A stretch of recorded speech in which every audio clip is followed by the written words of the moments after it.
ꯅꯨꯡꯁꯤꯕꯤꯗꯨꯅ Manipuri entertainment ꯆꯦꯅꯦꯜꯕꯨ subscribe ꯑꯃꯁꯨꯡ like ꯇꯧꯕꯤꯔꯝꯃꯨ꯫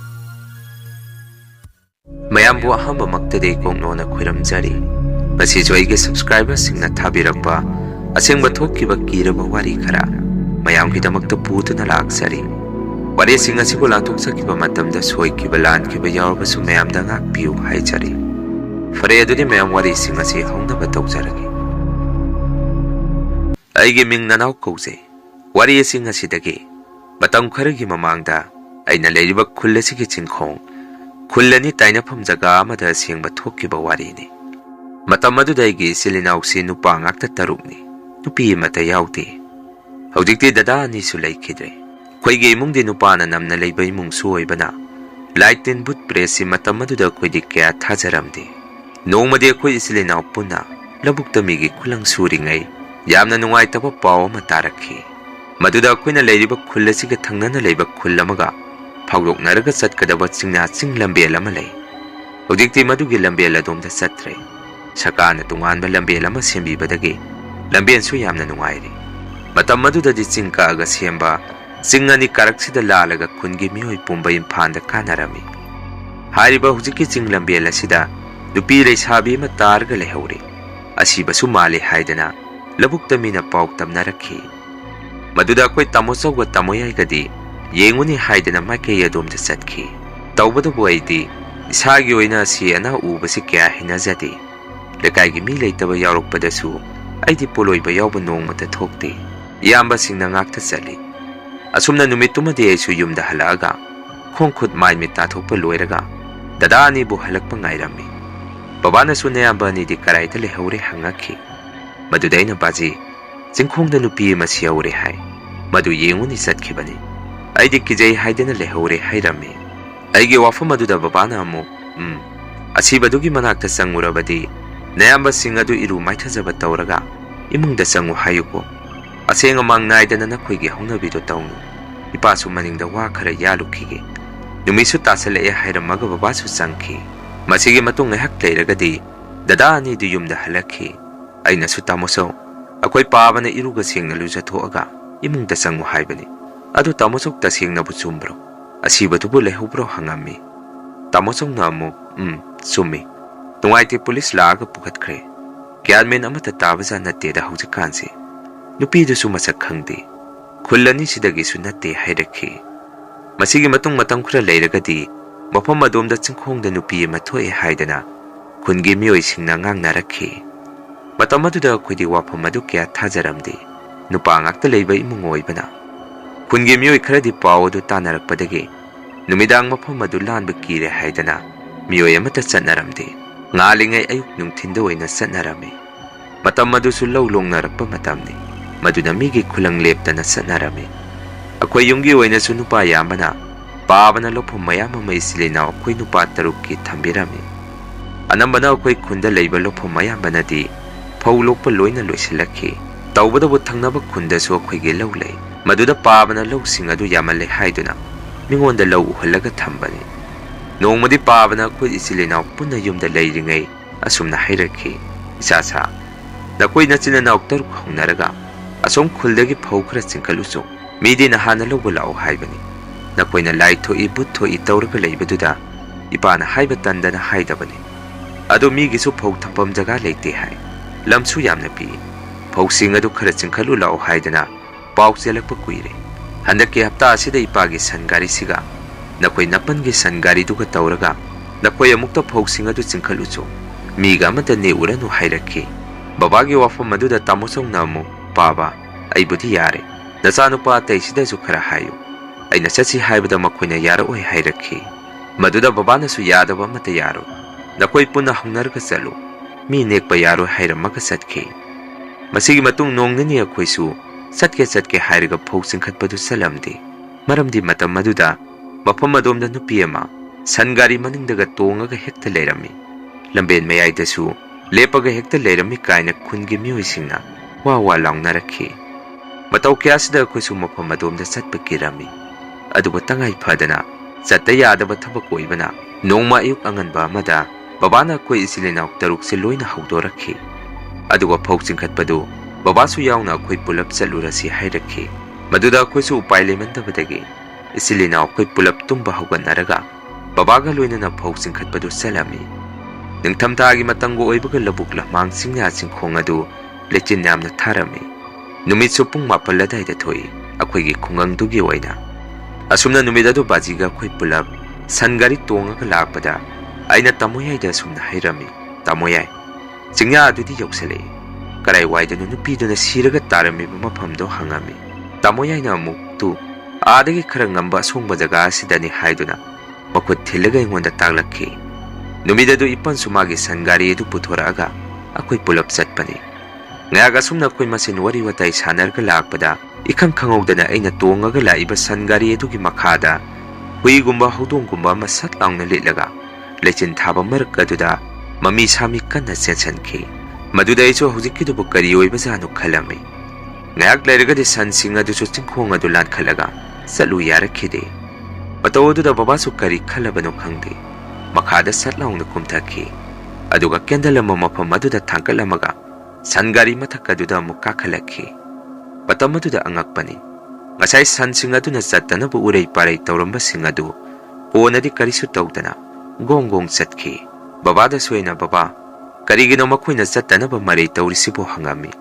Aigi wafam aduda babasu karimata khumakti yaudore tumina leyu hairakhi. Mafam jaga aduda su akoina hek yaurokpada isada akiba sanin kharadi phawrami. Masigi matung hek leiragadi akoina phau singugadaba yum adusu yaurakhi. Hek yaubagasu tamosongna aingonda masai akoina lambena taptha huridu karigino hangakhi. Maduda aina sumna khummi khangde tamosong sansing achi chalu yaraktabadagi babana kumtharaga kendalama thalambadagi karisu tawdre hairami. Masigi matung hek leiragadi akoina phau chingkhatpa lakpa imung adunasu akoi punna chak charaga hankhro hairakhi. Maduda babana yumdasu thabak yamna lehauri phau sing achi chingkhalamaga chatkrage hairami. Adubu yamandabadagi akoi sai sing toga ngahak sumangda phamaga wari watai sanarami. Matam aduda akoi ipanna imung aduda sumna hangami. Mayamna hainabada khullesigi tainapam singkhong adomda nupi ama thoi hai. Madubu chumbajara hangami. Ipangi wafam aduda imung aduna su sumna khumakhi. Asumbani ayuk anganbagumba numidang athengbagumbada nupi edo hek hek thoi hai. Akoi khungi miyoi singna su amumuk hekta thengnai hai. Ado kaya thoidoknadi hauzik phawgidi oina nupi edo thengnarubada anayek asi anadi thokdri. Mina sum hainabada mamangda leikidaba nupi macha adugi thawai ni su hai. Ado isa sana khoisu mafam adomda thengarak chalunu. Kanana khangbano afababu oigera afattababu oigera isada pakhatpa yaukhiba haibasi ngaurga chali hainai. Maduna nakhoidi nahani cheksallu hairakhi. Asumna ngahak wari watai sanaramaga akoisu phauksing adu hongkalaga babaga ipanga phauksing adu yumlomda puthalami. Maduda tamochauga igasu yaurami yumda hondanaba. Yum hek yaubagadi lekaigi mi khara neaga phauksing adu sangoida honjalami. Madu loiraga amuk babaga khoi dada ateising adu lawba chatnaba tawrami. Matam aduda babana tamochauda sumna hairami. Ibungo nanausiga naga nakoi ipanga tawraga nanausing adu lawbirusu. Ipade yumda lehaurage thabaksu yamna seli. Ipana amuk chathoga leirabadi nongmagi matam mangani hairakhi. Madudagi tamochauga ipanga tawraga dada hoi lawba amuk salami. Ipanna matomda magi sangari aduda lakhi. Tamochauga igana akoigi sangari aduda laami. Asumna chathok chasin tawbada ningthamthagi matangu oibaga numisu yamna thuna changkhi. Leisinju tamna tamna thajalaktuna lambel adu tamna tamna mamselakhi. Aisu wakhanda kiba mapoami ngasai babaga lakpada tawrakhiba matawsing aduda tamochongna soingonda tomba akoi pandubu onthok yangna chatkreda tanaba phangde karaida yaukrabajanu udene hangakhi. Aina muk khangdene masaida khoigi mangda urambani leithaurabajara hairami. Sumna tamochauga iga lambel aduda sum lakpada akoi pangi sangari adudi chingha chingkhong adu yauromdaida lamben mayaida khamba ma khoina urakhi. Maduda tamochauga iga nasu sangari aduda ipandi yaubu uramkhide. Aina su ipandubu karaida chatkrabajanu haiduna makhada phallongna chungtharaga ipangi sangari makhongda hek changselubada ipandi masada gyan taadana lambengi nakanda hippaga leiramkhi. Madudagi su ipangi manakta changselaga tamochaubu kaurami. Ipandi sida gyan taadre Amukta chang'o hairami. Tamo chausu aigi nakta chang'aga ipanbu masa nomduna kaurami. Adubu ipandi gyan taramkhide. Masada ingpak ingaga machinda imaboki maming solakhi. Matau kaya sida tamo chaugayigasu chinda kangthoknadragasu mafam asida nahandagi hainariba nupi adu akoi ipan ongnaramani haibasi wakhande singnarami. Madudagi ipanbu tamo chaugaygana masa pairaga sangari matakta thangkalami. Aduga dada hoi lawba mafam aduda lake hek tawrakpada lambial adugi mayayda ikhang khangawdana nupi ama tung onthoaga sum lepaga leiba maina urakhi. Maduda aichu isada kimankhiduna tamo chaubu kauge hek tawbada tamo chongna makhut khalaga tumina leyu hairakhi. Aichu mit kuptaba makhai manga chap manana nupi aduda yengami. Konadi akoi tamo chongna machinda sumna laurakhi. Akoigi lambian thadokpiyu akoi yumda hanjabani. Akoida chaibi chaithengna nganbiganu. Yumda akoibu ima ipana ngairamani. Lambial adu amukta thadokpiyu laurami. Konadi angakpani tamo chongna adumna laurubadagi nupi adu mamai suwano thoraktana chingkhong adumda sum tamna changkhi.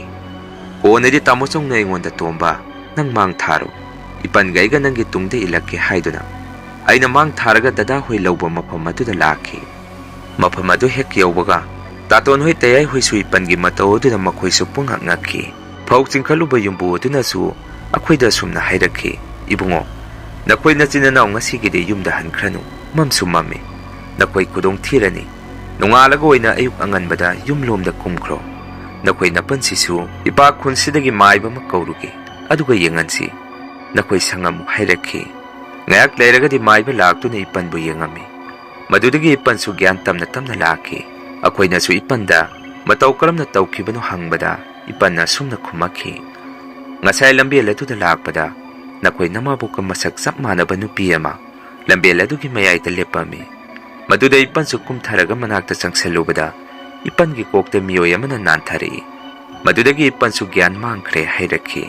Maibaduna su mafam adomda lai khuramnaba kanna siyam sari. Hana leiramba lamsibu ngak sienba lairenbi ima su natti. Kanaguma sikraba miralamba onkraba amagi thawaini.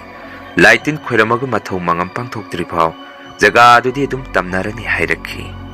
Masigi matung nongkhek nganbagadi dada hoi mayamga ipanga khoi pulap yumlomda kumakhi. Babana su yumda khoi halaktre haidana pakhatlaga leirami. Konadi wari pumba tambadagi babana akwai thangnaba khunda leiba lokphum adu akwai lok santu iba miyoy aduda hongne yonthokhi. Konadi mafam jaga adu maibana lighting ning thijana khoiramaga thawai adugi machinjak piraga light khuram thokkibadagi kayadi mafam adomda nupi do thingnei haiba pau takhidre. Hojik su mafam adomda mi kya changnade maramdi mamangi thodok sing aduna mayam mahambagi wari asi matanga saita loichari. Ani suba wari si amu mayamda khudon tamjage. Wari asi aige subscribe thadoi isallasina thabirakpani. Fare adudi mayam wari asi hongnaba tawjarage. Wari asi matam amada ai poktringai imada thingnakhiba thawdo amagi warini. Asumna khoi imana yum panba kuidringai babasi uyum pokta thaba amagi ahing lektuna leikhi. Matam aduda nongma ahing amadi imana tunggena phamungda hek changakpada yumgi phaknang wal asi papanagi miyoy amana khujina kholakpagi makhol ama imana tarami. Matau aduda imasu hambadadi karisu khande hai. Sa nga gumana khotpa oiramgani khalami. Adubu ngahak leiraga amu yumgi thongnauksing adu teaga makhada takhibagi makhol ama amu imana tarakhi. Handakti imasu masada khangprek khangduna wakhanda kiba ma poglakhi. Ahingduma so khoi imasi khara tumboi tumdaboi tawraga nonganba ngairami. Nongalamdai mikup adudadi akhoi nene su tumba hawgalakpagi makhol ama imana tarami. Tasengbadi matam aduda akhoi nene si sika hairiba school aduda waja oirami. School adusu ayuk ngana tambana nene su yahu yamna ngali. Matam aduda imana nene da ise ngarang ahing thungnawdo tekhraba karino matawkhrabani. Amukta yengune hairami. Imagi wafam aduda nene na amuk sumna khumaki. Karisu tawdena thungnaw asidi kaidawraki sibo hangakhi. Maduda ima su pungha ngaami. Imana mo hawgalaga yengubada thungnaw adudi karisu tawdana leiramkhi hai. Mapanda su phanglang sing adu yengubada karisu tawramkhide. Matau asida imana ngarang ahingi waridu nene da tambada thajakhide. Hona baba la akanda wari tambada su babana imagi wafam adu thajaramdi. Asuk kuina yum masida ina leirakpada adugumba thodok nongmata thingnade. Nangna yamna kiragana horen numida yumgi thongnausing asi loina hangtoaga tumsi. Aisu tumdaba makai sange hairami. Babana imada madudagi numittugi ahinga adudasu babana thongnausing adu loina hangtoaga tumami. Adubu ahinga adudasu imagi managana khunkumba mana kanna kholakki hai. Madudagi imasu ahinga aduda pakhatpoi lakpoi phuklaungna hawgalaga bababu hawdoami. Aduga babada kanano hawji aigi tungda miyoi amana thengami.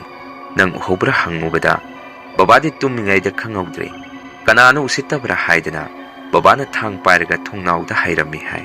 Onadi matau kiyasida babasu kirakpadagi thongnaw adu lonselamaga ahinga adu dum tumsilami hai. Numidadudagi imasi mamang mahada amuba malaaga hekta namakhi hai. Imasu yamna wana kana lauraga mikap thori hai. Pamungda phamagasu imasi yamna kapami. Aina kanada kari lankibagino aingonda sumaina tawrisibu haidana imasu mathwai yamna nungaijaramde. Matam khura leiragadi babagi manang nupa kaka hoisu mayum makei loina panarakhi. Matam aduda imana indomsa hoida thawai nungaita wari tamami. Imagi matau aduda indomsa hoisu nungairaktabadagi indomsagi mapa pupuda wari lirubada pupuna yum masida laaga imagi lai khuram thokki hai. Matam aduda pupudusu laigi maramda khara khangba thainagi ahalni. Imagi matau aduna nungaimantabadagi pupuna imauda kanana laksarino ai tauge. Amuk hana imauda makhoina henjanba ngamdanaba ai lai khuram thokpige haiduna pupuna lai khuram thokkibadagi numit adudagi amuk hana imada tauramba sing adu taukhidre. Pupu adusu hawjikti leikhidre. Imana haibada pupu aduna imada sumnasu hairami hai. Imauda khurakki ina lai saba khara yaure maduna nisidagidi karisu tauraroi haibirami. Hawjiksu imana masinda pupudu busoli. Pupuso lairam lenda nungaina leibu oirasanu haiduna imana thongnijari matam pumbada. Masini mayam ngasigi Rian Hore story. Mathangi wari thagalakpada mayam punamuk thengnarasi. Ngasigidi mayam dagi kainanaba bidaya lawjari.